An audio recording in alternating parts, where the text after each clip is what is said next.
नमस्कार। SPT news में आपका स्वागत है। पेश है 8 दिसंबर सुबह 6:15 बजे राजस्थान की 15 बड़ी खबरों में।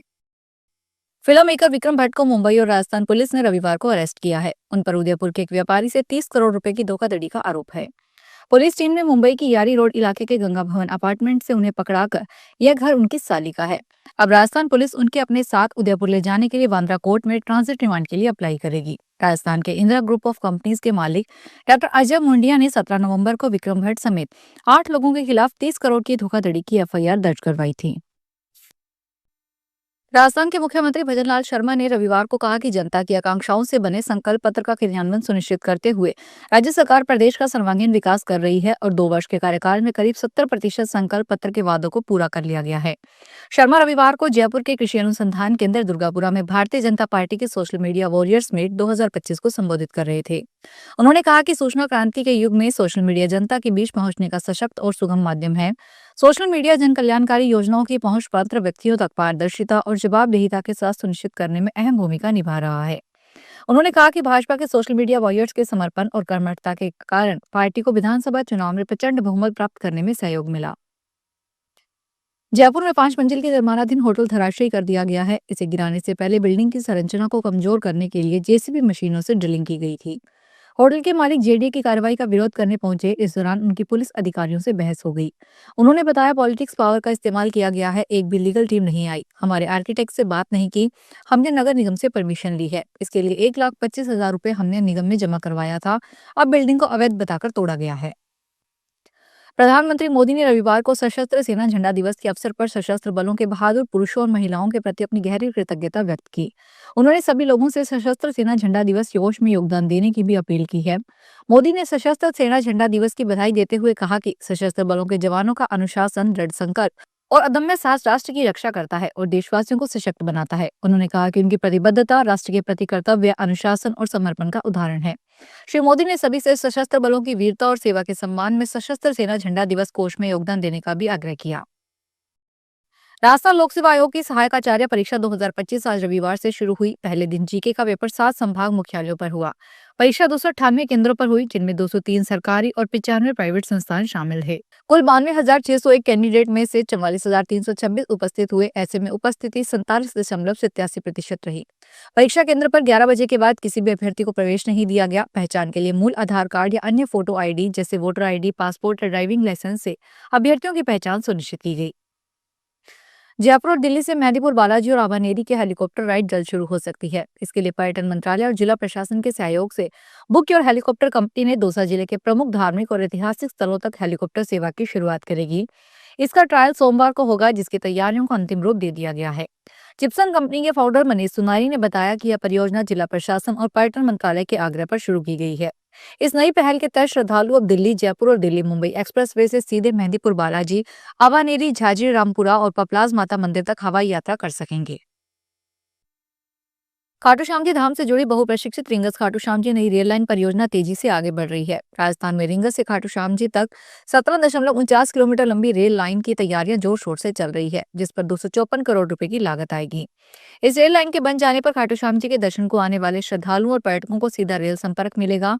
वर्तमान में रिंगस से खाटू श्याम जी के बीच कोई रेलवे स्टेशन नहीं है। नई रेल लाइन के निर्माण से यह दूरी ट्रेन से करीब 15 मिनट में तय की जा सकेगी। अभी यात्रियों को रिंगस से निजी वाहनों या पैदल यात्रा करनी पड़ती है। रेलवे के अनुसार रेल मार्ग पर 3 लूप लाइनें बनाई जाएगी। यह मुख्य लाइन के समानांतर चलकर फिर उसमें मिल जाएगी। इसमें ट्रेनों को पार्किंग और पारगमन में सहूलियत मिलेगी। राजस्थान में वोटर लिस्ट के विशेष गहन पुनरीक्षण कार्यक्रम के तहत 97 से ज्यादा वोटर्स को कोई दस्तावेज नहीं देने होंगे, क्योंकि इन वोटर्स की मैपिंग का काम पूरा हो चुका है। अब केवल 3% वोटर्स को ही दस्तावेज देने होंगे। प्रदेश में अभी 5,48,84,570 वोटर्स हैं। इनमें से केवल 16,46,000 वोटर्स को ही दस्तावेज जमा करवाने होंगे। इन वोटर्स को निर्वाचन विभाग नोटिस जारी करेगा। इनके बाद भी यदि ये दस्तावेज नहीं जमा करवा पाएंगे तो उनके नाम वोटर लिस्ट से काट दिए जाएंगे।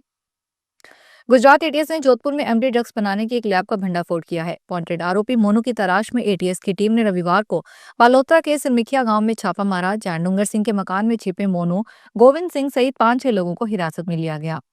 पूछताछ में मोनू और गोविंद सिंह ने खुलासा किया कि शेरगढ़ थाना क्षेत्र के सोइत्रा गांव स्थित एक ट्यूबवेल पर एमडी ड्रग्स तैयार की जा रही थी। इस पर गुजरात एटीएस ने शेरगढ़ पुलिस को साथ लेकर ट्यूबवेल पर छापा मारा, जहां एमडी ड्रग्स बनाने में काम आने वाले केमिकल से भरे 5-6 जार मिले। पाली में एक डाकपाल के खिलाफ गबन करने का मामला सामने आया है। डाकपाल ने ग्राहकों से 1,72,500 रुपए लेकर उन्हें रसीद दी, लेकिन रुपए सरकारी खजाने में जमा नहीं करवाकर गबन कर लिया। मामला पकड़े जाने पर आरोपी डाकपाल दुर्गाराम माली के खिलाफ डाक विभाग ने मामला दर्ज करवाया है। सोजत रोड थाने में एसएचओ कमला देवी ने बताया, 5 दिसंबर को मारवाड़ जंक्शन डाकघर के निरीक्षक डाकघर छिंद्र सिंह ने रिपोर्ट दी थी। इसने बताया कि विभागीय जांच में सामने आया कि दुर्गाराम माली, सहायक शाखा डाकपाल सिनेखा, लेखा कार्यालय प्रधान डाकघर मारवाड़ जंक्शन हॉल ने सिमला शाखा डाकघर में 1,72,500 रुपए का गबन किया है। जोधपुर शहर में फिल्टर प्लांट, पंप हाउस और पाइपलाइनों के आवश्यक रखरखाव और सफाई के कारण 9 दिसंबर को शहर के सभी फिल्टर हाउस से जल आपूर्ति बंद रहेगी। जन स्वास्थ्य अभियांत्रिकी विभाग नगरविद जोधपुर के अधीक्षण अभियंता राजेंद्र मेहता ने बताया कि कायलाना, चौपासनी और सुरपुरा फिल्टर हाउस से संबंधित सभी क्षेत्रों में 9 दिसंबर की जलापूर्ति 10 दिसंबर को और 10 दिसंबर की जलापूर्ति 11 दिसंबर को की जाएगी। डूंगरपुर में सीएम बाल गोपाल योजना के तहत बच्चों को पिछले करीब 2 माह में दूध नहीं मिल पा रहा। ठेकेदार की लापरवाही और शिक्षा विभाग के अधिकारियों की निगरानी के अभाव के कारण यह योजना प्रभावित हो रही है। जिले के 10 में से 9 ब्लॉक के स्कूलों में मिल्क पाउडर पैकेट की आपूर्ति नहीं हुई है, जिससे 1.5 लाख से अधिक बच्चे दूध से वंचित हैं। मुख्यमंत्री बाल गोपाल योजना के तहत पंजीकृत ठेकेदार ने सत्र की शुरुआत से ही दूध पाउडर के पैकेटों की आपूर्ति की थी।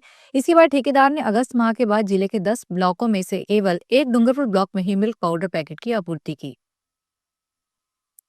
Manipal university Jaipur smart India hackathon 2025 hardware edition के ग्रैंड फिनाले की मेजबानी करेगा।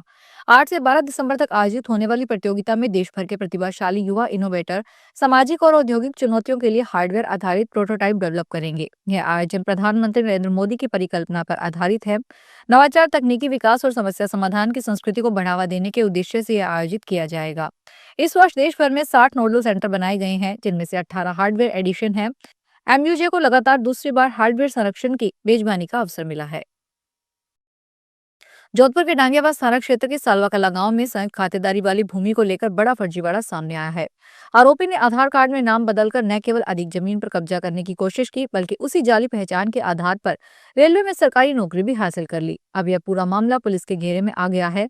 इसको लेकर थानाराम पुत्र अनाराम जाट निवासी सालवा कला ने पुलिस थाना डांगियाबाद में परिवाद दिया, जिसमें बताया गया कि अभियुक्त तीलाराम पुत्र कुंभाराम ने खेताराम नाम से फर्जी आधार बनवाया। हरियाणा में महिलाओं को हर महीने 2100 रुपए वाली लाडो लक्ष्मी स्कीम के लिए पुरुषों ने भी आवेदन कर दिया। उन्होंने नाम पता तो अपना भरा, लेकिन फोटो महिला की लगा दी। इसके अलावा पंजाब, हिमाचल प्रदेश, उत्तर प्रदेश, दिल्ली और राजस्थान की महिलाओं ने भी अप्लाई कर दिया। ऐसे 1-2 मामले नहीं, बल्कि करीब 25,000 केस सामने आए हैं, जो वेरिफिकेशन के वक्त पकड़े गए। सरकार ने इन आवेदनों को रिजेक्ट कर दिया है। इसके अलावा स्कीम से जुड़े अधिकारियों के लिए अलर्ट जारी कर दिया है कि कहीं कोई फर्जी व्यक्ति इसका लाभ न उठा सके। तो ये थी राजस्थान की 15 बड़ी खबरें। अगर आपको हमारा बुलेटिन पसंद आया हो तो वीडियो को लाइक करें, अपने दोस्तों से शेयर करें और चैनल को सब्सक्राइब करना ना भूलें। फिर मिलेंगे नई खबरों के साथ। धन्यवाद।